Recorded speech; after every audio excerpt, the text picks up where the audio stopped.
Sweety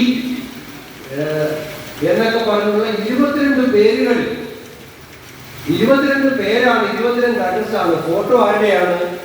ബ്രസീലുകാരിയായ ഒരു മോഡലിന്റെയാണ്. ഇന്ന് അവർ സമൂഹ മാധ്യമങ്ങളിൽ കൂടി നടത്തിയ പ്രതികരണം നമ്മുടെ മാധ്യമങ്ങൾ സംപ്രേഷണം ചെയ്തിട്ടുണ്ട്. അവർ പറഞ്ഞ എന്തൊക്കെയാണ് നടക്കുന്നത് ലോകത്ത്.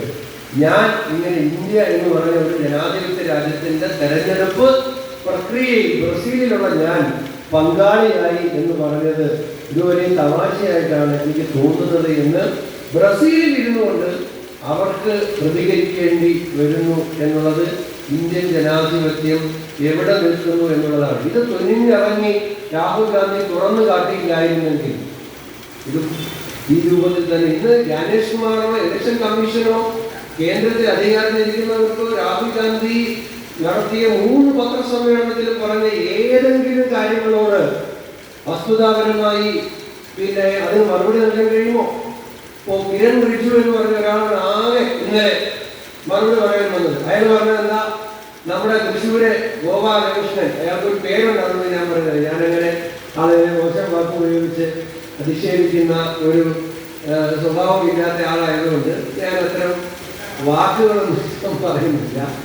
ആ ഗോപാലകൃഷ്ണൻ അദ്ദേഹത്തിന്റെ ഒരു വീഡിയോ നമ്മളെല്ലാം നേരിട്ട് അന്നത്തെ ദിവസം മലയാളം ചാനൽ മുഴുവൻ തത്സമയം സംപ്രേഷണം ചെയ്തത് നേരിട്ട് അന്ന് കണ്ടവരും കേട്ടവരുമാണ്.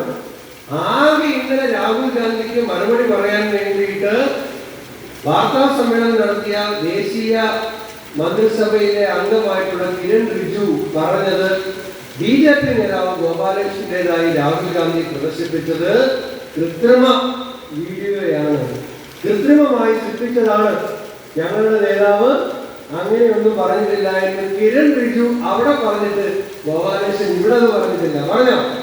എന്റെ വീഡിയോ കൃത്രിമമായി ഉണ്ടാക്കിയതാണ് രാഹുൽ ഗാന്ധി എന്ന് ഗോപാലകൃഷ്ണൻ പറഞ്ഞിട്ടില്ല.